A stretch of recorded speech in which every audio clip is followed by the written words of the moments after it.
Good day, everyone. Hi, my name is Christian Carlson, and I'm the Director of Esri's State and Local Government Sector. It is my pleasure to welcome you to Episode 1, Season 2 of State and Local Government Connect.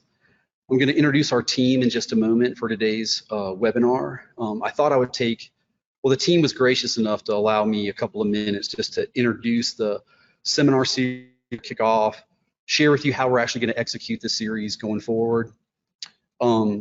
The strategy that we sort of implement, this is why we're starting in August of Season 2, is that we use our user conference sort of as the impetus to kick off our seminar series. So our first seminar, today's seminar or webinar, is key takeaways from the user conference, where we're going to highlight a series of capabilities and messages from the user conference that pertain directly to state and local government.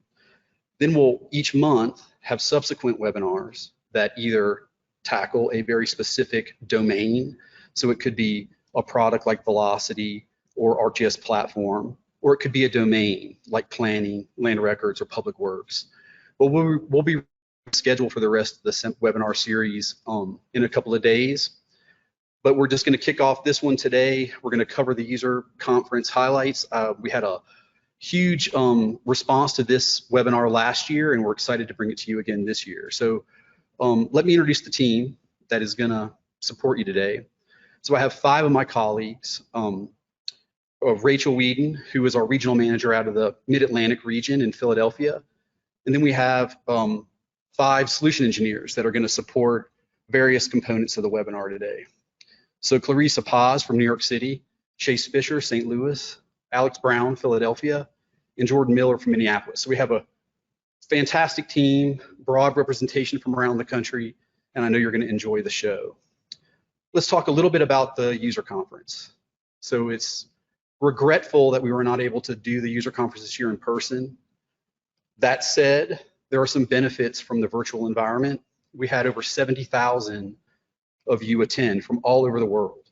Over 200 countries were represented. We were able to deliver some really solid content through 153 technical workshops and close to 60 special interest groups.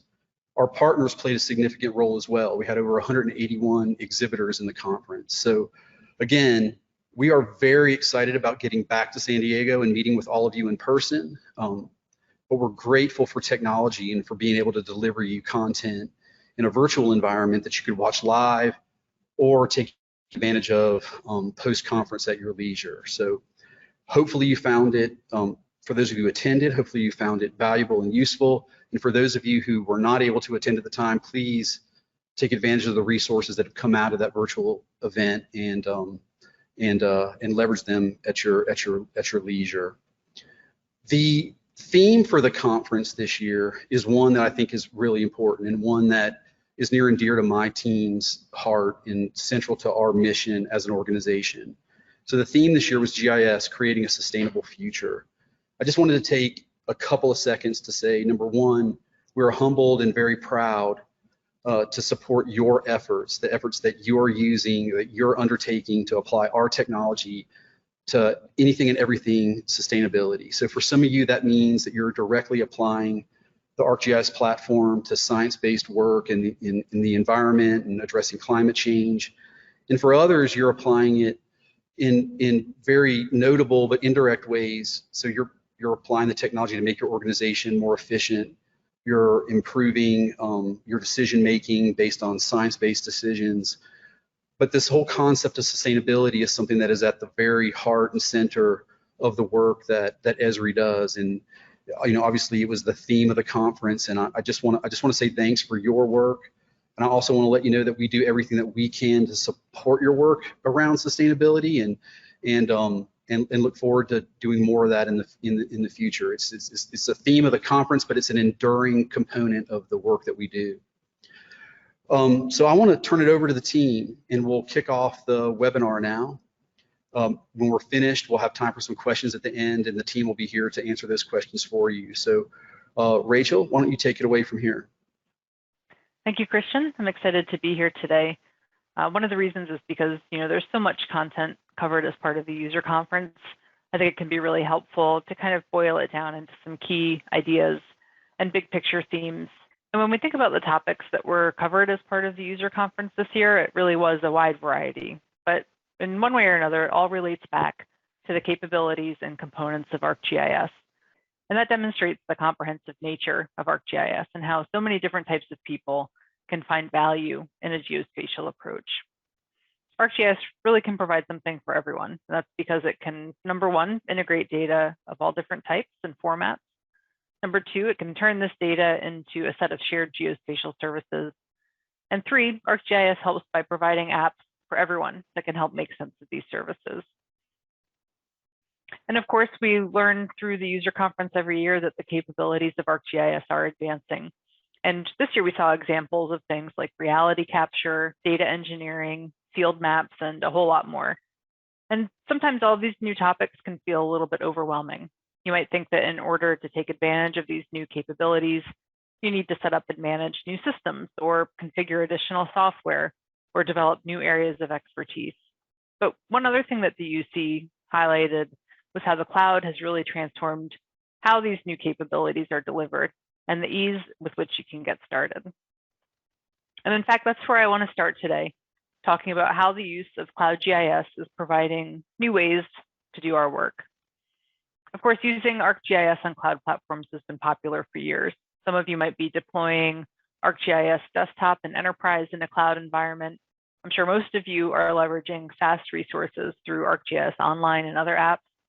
And we also see an evolving use of other cloud usage patterns like platform as a service, and also continued growth of our software as a service products that are coming to the market.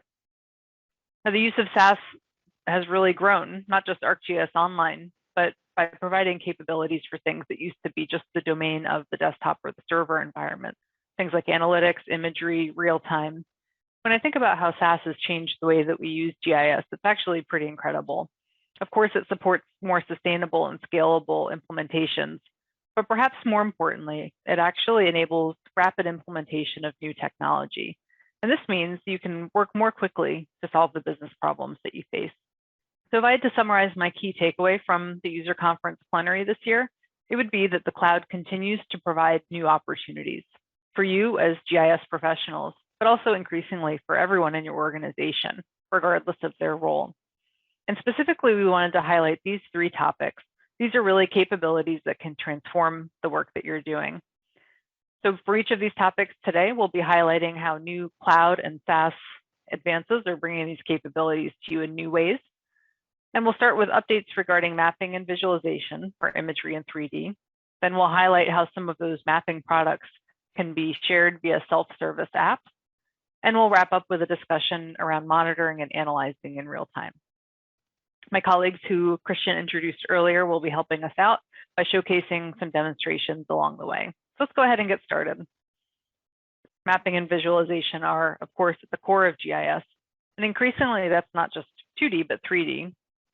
And often, mapping starts with information that we get through remote sensing, using various methods to capture information about both the natural and the built environment, whether this is happening from traditional aerial imagery capture, site-specific flights with drones, whether it's in 2D or 3D, ArcGIS provides the tools needed to turn imagery into actionable information.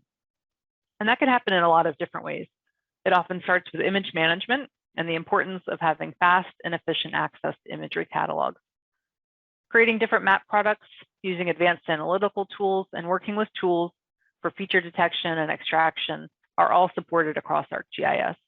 At the UC, you might have heard about some of the new products supporting imagery, and we're going to touch on one of them, and that's SiteScan. Chase Fisher is going to give us a quick tour. Thank you, Rachel. Here on the screen, you'll see a few different ways we're seeing our state and local governments using drones. We see them being used in planning, design, progress tracking, and definitely inspections. They're also using them for earthworks, doing volume analysis, and also quality control over their different improvement projects. We see it in parcel mapping and land records for change detection, in firefighting for mapping the progression of wildfires, and in law enforcement for fugitive apprehension, missing persons, and surveillance. Now, when it comes to drone collections at Esri, we offer two main products. A product you may be familiar with is ArcGIS Drone to Map. ArcGIS Drone to Map is an on-premise image processing application. It's great for situations where processing needs to be done either on site or in a disconnected environment. And the second one you see here, and the one we're going to focus on today, is called SiteScan for ArcGIS. SiteScan for ArcGIS is a cloud-based imagery processing application with flight and fleet management and a multitude of in-app analytical capabilities, as well as direct connection to ArcGIS Online, Enterprise, and even Autodesk. Now, we've built SiteScan to be a complete solution for your drone. Data capture, fleet management, processing, as well as management and analytics of your data. In essence, it's a complete drone platform that leverages your existing investment into Esri.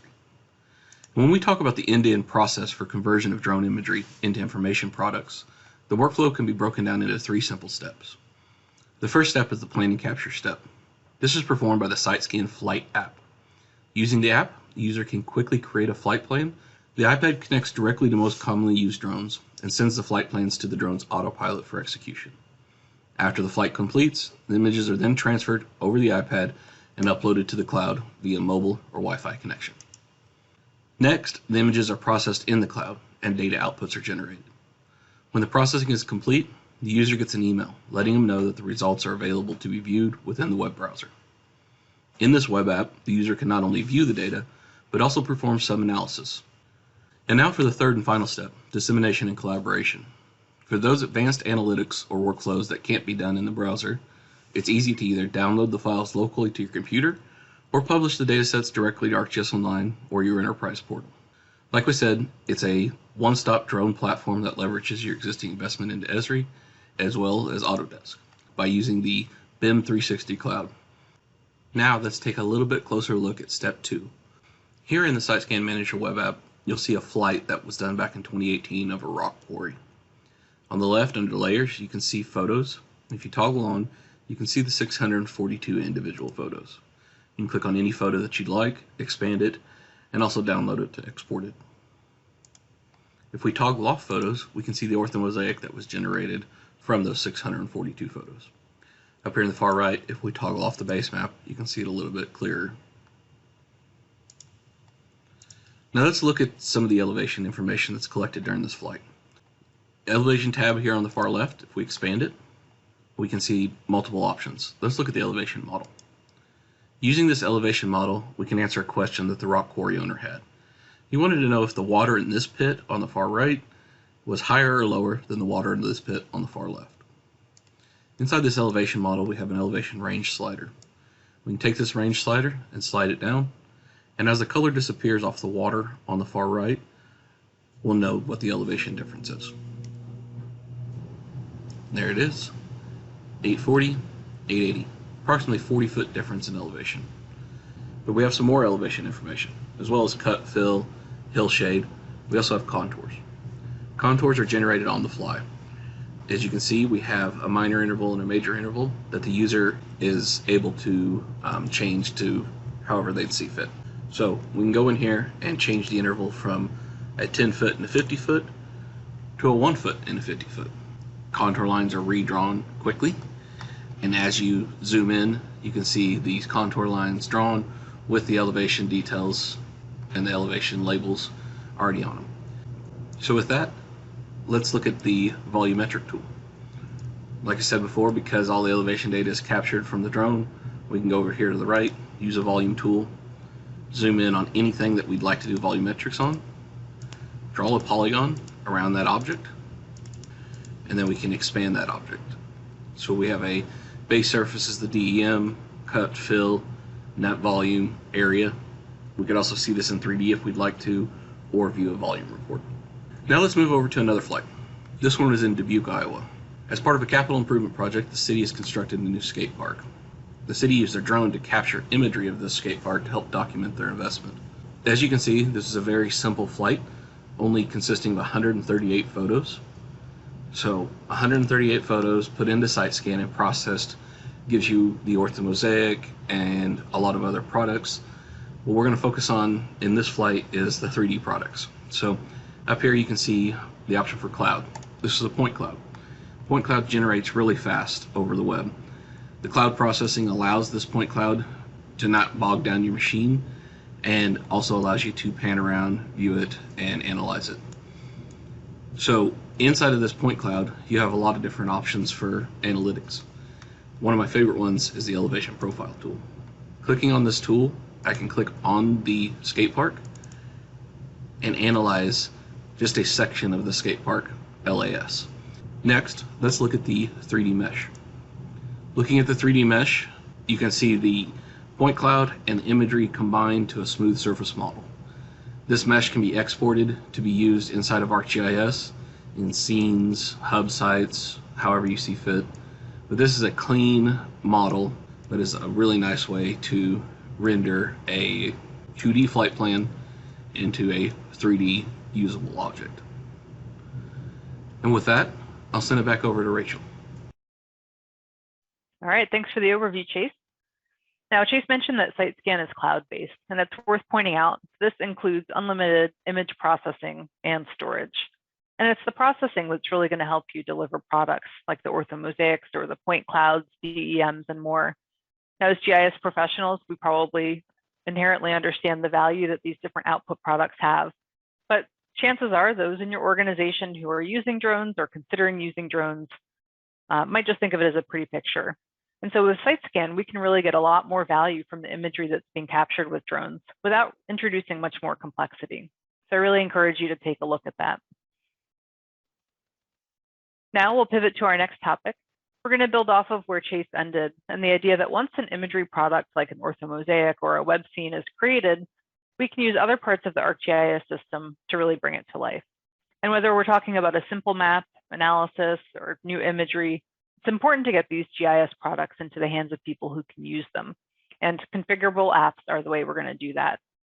These apps are increasingly self-service. And what I mean by that is that the app builders have been improved to be more accessible by people across your organization, including those that might not have any formal GIS training or background. The UC highlighted some new options for doing this, like ArcGIS Instant Apps. With Instant Apps, the user would select a template, choose some quick configuration options, and share a web app that meets their audience's needs. And it only takes about 5 minutes. This is a super easy way to get started with configurable apps, and you can access Instant Apps directly from the map viewer. Story maps present another option. They provide the tools to create immersive stories that combine text, maps, and other multimedia content. Now, if it's been a while since you've taken a look at story maps, you should definitely revisit it. The platform's come such a long way in the past couple of years. There are new styles and templates, giving story maps a fresh and modern design. And with tools to support simple map making, anyone in your organization can become a storyteller with maps. To give us a tour of some of the newest capabilities, I'd like to hand it over to Clarissa. Thank you, Rachel. All state and local government agencies have the need to tell stories to be able to communicate their activities with internal and external stakeholders. Instead of creating a slide deck or publishing a web page, story maps are a compelling way to deliver information about places, projects, and people by bringing together digital storytelling and maps. To showcase the new capabilities of the Story Maps platform, I will share the story of Flora Skate Park, a skate park in the city of Dubuque, Iowa, that took almost 15 years to develop. As you build your own story map, you can leverage the out-of-the-box theme that the Story Maps team has curated. However, if you want to be able to have your story more aligned with your organizational identity, you can leverage the new theme builder. If you're viewing an existing story map, you can simply go to Edit Story to be able to edit the look of your story map. From there, hit the Design tab. These are the out-of-the-box themes that I had previously mentioned. If you click Manage My Themes, you can go ahead and see the existing themes that you may or may not have created. If you don't have any, don't worry. Go ahead and click the New Theme button. And from there, you can go ahead and edit the look and feel of your story map. There are a variety of settings that you can customize. One is color. If you wanted to change the background color to be in line with your organization identity, you can easily do that. Change the color of the header, and even the color of all the accents that are located throughout the story map. From there, you can also change the typography. You have the option to choose from over 100 Google fonts, or you can choose some of these preset fonts. You can also customize the look of the buttons located throughout the story map, quotes, and links. Once you finalize the look and feel of your story map, you can concentrate on now telling your story with maps, text, and images. 2D or 3D maps can be embedded into any story map, like the one that Chase just demoed that was created with SiteScan, can be incorporated to provide your audience with an in-person tour of a site, in this case, a skate park. You can easily navigate the park as if you were there in person. In an effort to visualize a sequence of key events or dates of a project or initiative, you can use the new timeline feature. This allows you to provide a visual of the history of your project, and if needed, you can even add images to highlight a specific event, such as the ribbon cutting ceremony at the skate park. In the event that words are not enough to convey the message of your story, you can create an immersive experience that complements your text with the new image gallery feature. This image gallery feature allows you to batch upload up to 12 photos into an attractive collage. However, if you have only the need to showcase 2 photos to showcase a contrast in timeline or data, you can easily use the new swipe tool that allows you to show a before and after of, say, the construction progress of the skate park. These are just some of the few ways that story maps can be used to improve the way that you share information, engage with your communities, and inspire action. With that, I'll pass it back to Rachel. All right, what we saw in Clarissa and Chase's demonstrations were 2 ways that SaaS applications can provide easy access to some pretty powerful capabilities. Apps like these represent new options for deploying GIS software. And we wanted to dive into this topic a bit more and give you some additional information on other cloud deployment options that were presented at the user conference. And to do that, I'm going to pass it over to Alex. Esri has always provided different deployment options for ArcGIS Enterprise, tailored to meet the needs of our customers' organizations. Traditional deployments on-premise are continued to be supported on both Windows and Linux. The cloud offers manual deployment options in Amazon Web Services or Microsoft Azure with those same operating systems. Maybe you can take advantage of ArcGIS Enterprise Builder for a full base deployment within a development environment. In addition, in AWS, one can leverage tools like public AMIs, Esri Cloud Formation templates, or Chef as an automation framework.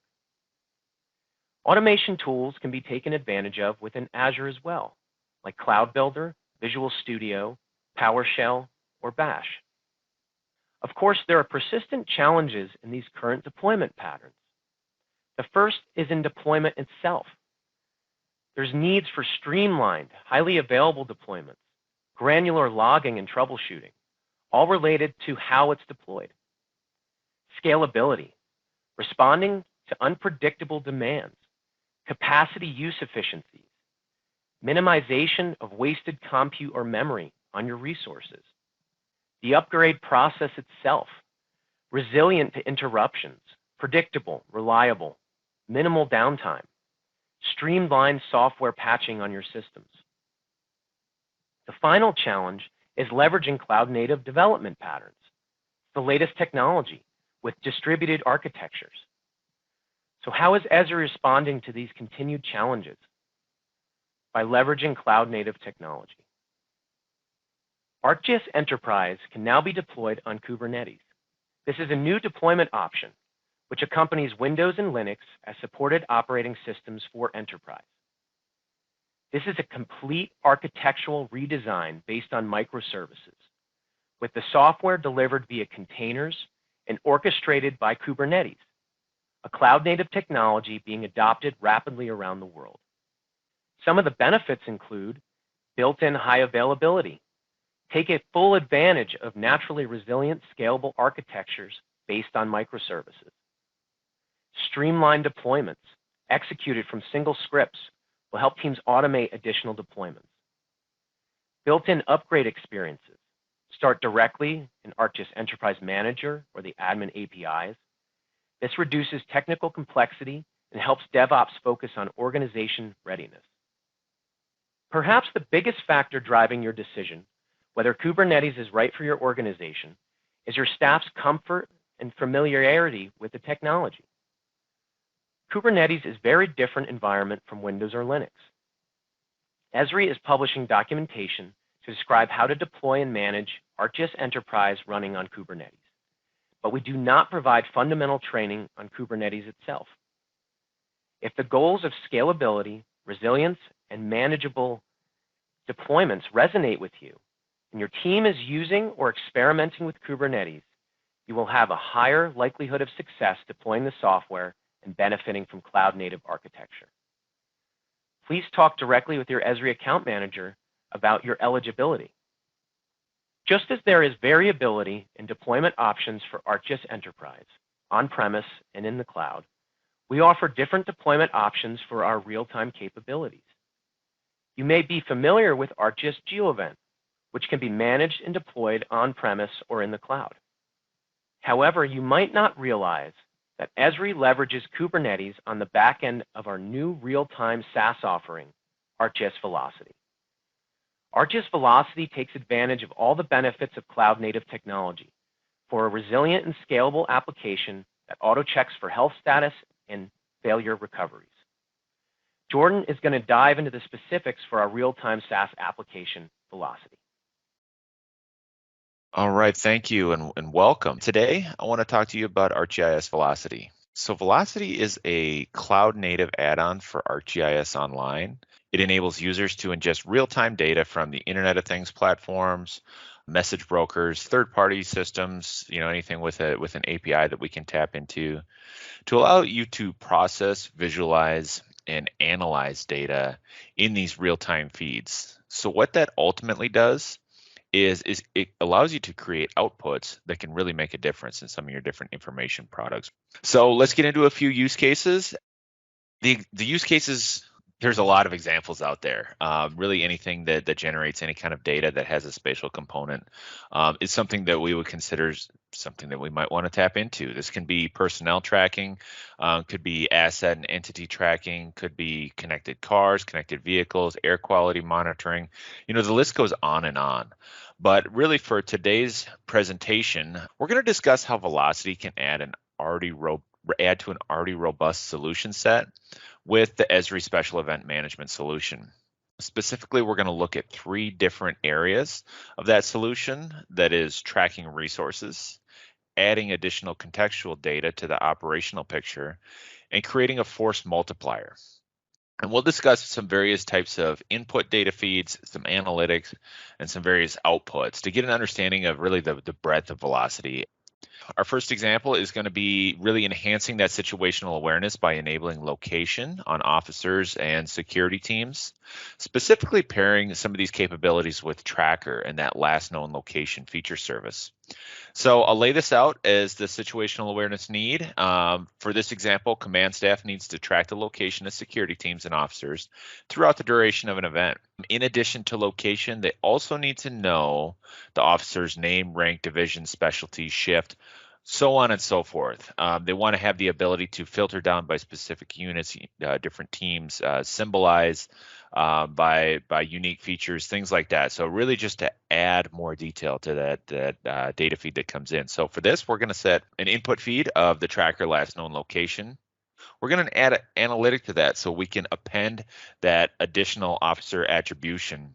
What that will return to us is an output feature service that is a combination of that external table that stores all our information about each individual officer that's tied back again to that named user. Again, identity really dictates a lot of stuff here. And then we'll get an output feature service that we can start to embed in our different applications. Now, the second area we'll explore is creating that force multiplier by harnessing the ability of Velocity to listen for events and create a notification for command staff.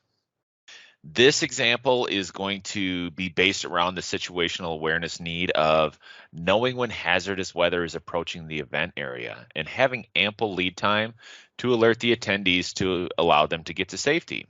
What we're going to do here is we're going to ingest a feature service from one of our data partners, DT and Weather. They have a data service around lightning strikes in a given area, and we're going to set that up with an analytic that's going to detect incidents within a specified distance of an area. So a lot of operational plans will need a proper evacuation time, things like that. So we're able to create a buffer and identify when an incident occurs within that buffer. And then our output of that, so anytime we detect an incident, it's going to send out a message to our command staff and make sure, again, we have that ample time to allow them to get to safety and to make sure it's a smooth process. So now our third and final addition to the solution will be to enable Velocity as that handler of all your other real-time data. Now, there's as I mentioned in the beginning, there's a lot of different real-time feeds that we can tap into, but typically organizations want to be able to monitor and manage, really optimize, whether that be around like a fleet of vehicles, assets, and then any other type of internal business system. In this case, like CAD or RMS, we can start to use Velocity to round out the picture using those systems as well. So for this example, what I want to go through is using another type of input feed. This is going to be around an HTTP polar. And what we want to do is we want to hook up to the Waze Connected Citizen feed. And then we want to be able to bring in that information on our dashboard or on our information product in our EOC or command center to really understand the surrounding influences on the event, or maybe incidents that the event might have contributed to. This can be things such as traffic, traffic alerts, things like that we can depend on Waze to really add that contextual piece to our operational picture. Now, I want to go through a couple of examples of what this can look like as an end product. Now, we could go through and we could wire up each one of these individual feeds and I can show you, but I think it's really beneficial to see what something like this actually looks like in practice. So here on the lower left, we have our Velocity feed of the input of tracker, last known location, and we wanted to append those additional details to it. So over here in the lower left, we see a sea of blue dots. If we zoom in up here in the upper right, what we can see is on that location, typically what we'd be able to get out of a tracker feed would be the activity, the battery percentage, the user ID, things like that. But if we wanted to round out that picture and pull in what division that officer is in, or what shift they belong to, what work group, or maybe their individual role in a given event. So here we see that this officer is on in the detective division. His role is investigator supervisor, and he is on the command staff for this. But we can also add some empty fields. So as different events come up, or we have different specialties for different types of things, we can make sure to store that so we're really able to add those different tools by additional attribution in our operational picture as we see here. So the next example, the end result would be to let Velocity be that force multiplier, really to be your eyes and ears as you're conducting that event. And so here what we have is a screenshot of an operational picture, but if you think about this in a sense of, are you going to assign one person to really sit here and look at this radar view as it updates and hopefully be able to detect any type of lightning strike? What I wanted to demonstrate here is by creating that buffer, that safe tolerance zone around your operational area or your event area, we can start to detect incidents within that and spur a message or a notification to command staff. So here we see the weather feed coming in. We have lightning probability areas highlighted in red, and then we have black and red lightning strike icons. So as soon as we get lightning strikes within our operational area, that message is then forwarded on to command staff. So for the last example, what I want to do is I actually want to pull up and show you how simple it can be to tap into one of these feeds. And I'm going to open up ArcGIS Velocity in this management console here. So just a quick at a glance, we see some quick getting started features such as create a new feed, create a new real-time analytic, create a big data analytic, could be a big time analytic too. But what we want to do for this example is we want to create a new feed. So as I mentioned, there's a lot of different types of feeds that you can use. But for this one, I already know I want to use the HTTP polar. So I'm going to select that. I'm going to expand the HTTP option and select the polar. And here we have an option to input the URL that we want to pull data from. So I already have this sorted out. So I'm going to drop this in here and enter the information from our Ways Connected Citizen program. And what that's going to do is it's automatically going to dissect that URL and start to pull out some attributes for that and derive that schema for you. But what we want to do is we want to make sure that we're getting really what we want to get out of that that URL. So what we need to do here is we need to keep the data format as JSON, and I want to set my root node to alerts. And then what I want to do is I want to flatten this out, and then I'll hit derive schema. And what we see here is now it really dissects that even more and starts to sample that data and give you, your area of influence where you're going to be detecting alerts from. We're sampling some of the different alert types. So hazard, construction, road closed event. Gives you an idea of the sample schema. If things don't match up, you can always change this around in here. So we'll just hit next. We want to specify the location type. Since we know we have X and Y coordinates in here, we'll just quickly set these in the drop downs. A lot of it will detect if it does recognize feeds that match up. We know we want this in WGS 84.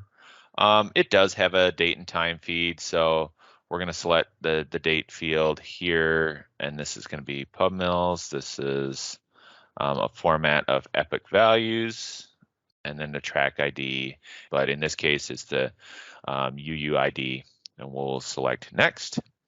This is our how often we want this thing to detect incidents. So if we're looking at updating a feature service, we know update, refresh on dashboards or anything like that is around a minute. But since we're going to be updating this to a feature service, we're just going to set it at 1 minute every day, and we'll grab those new features.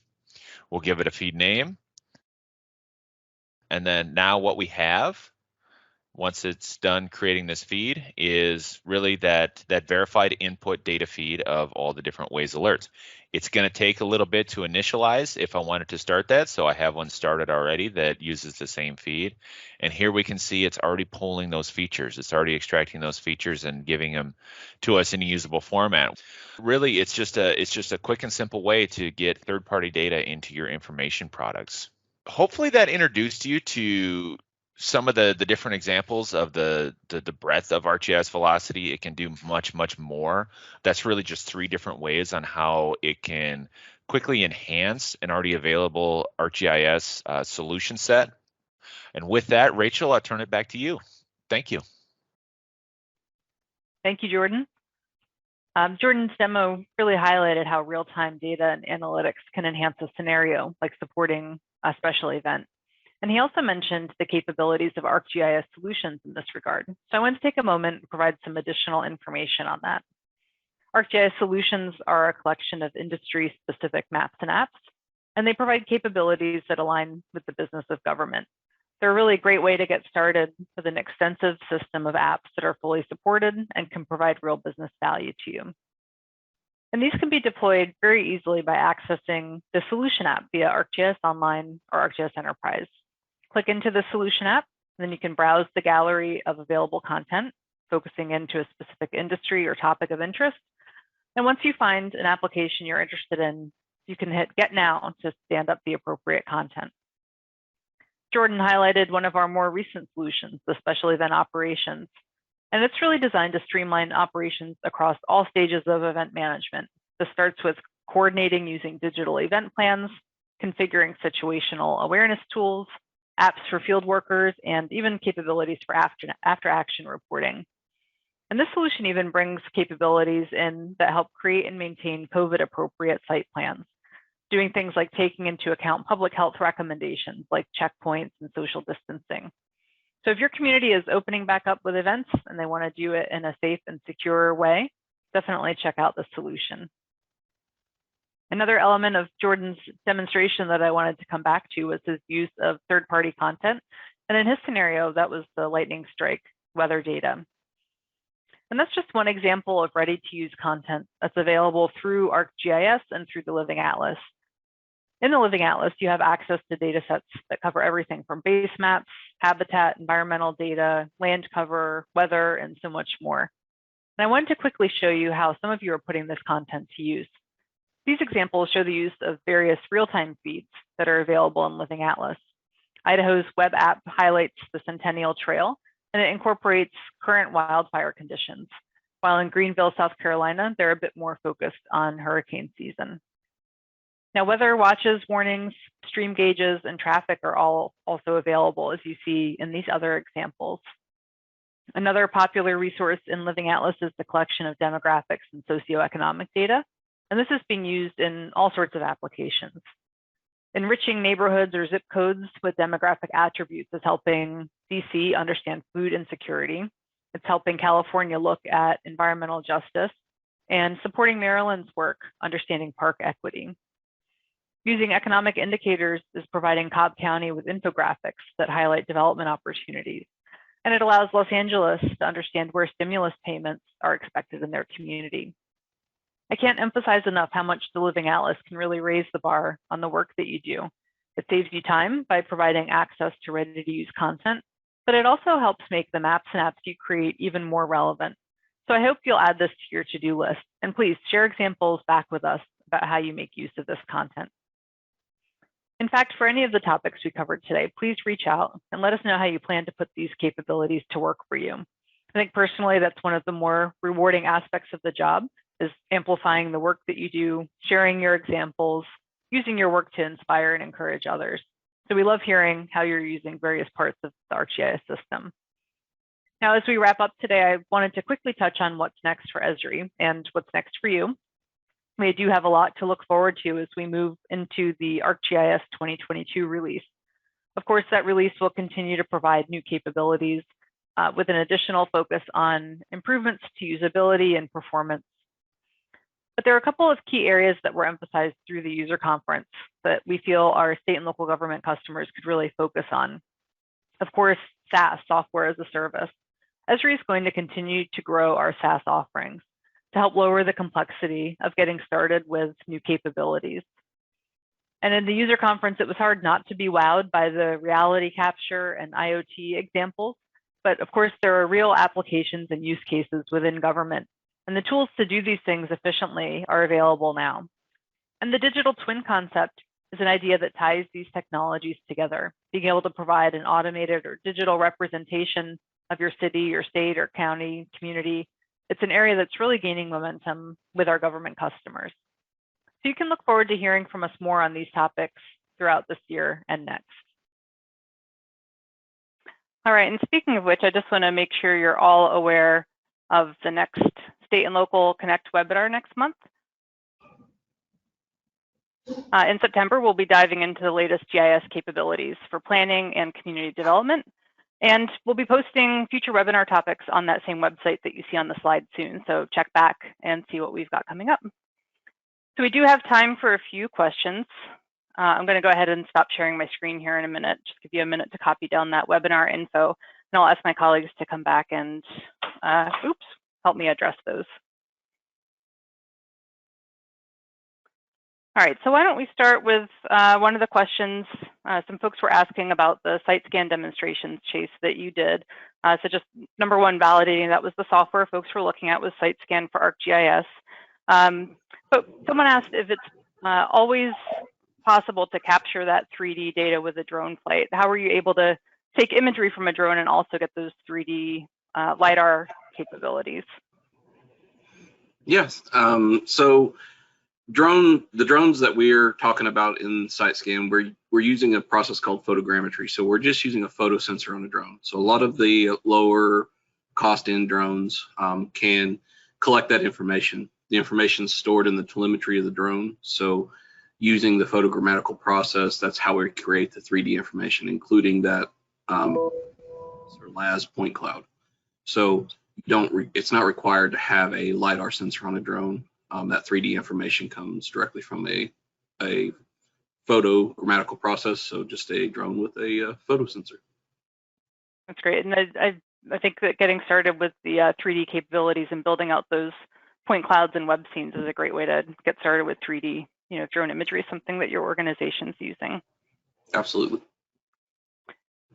So a question also came in around story maps. So Clarissa, you mentioned, or you were describing the customizable themes. Are you able to share those themes across the organization, share them with other users? I'm sorry, did you say themes or scenes? Themes, yes, the custom themes, yeah. Yes, any theme that you create can be shared with either a specific ArcGIS Online group or within your whole organization. Great.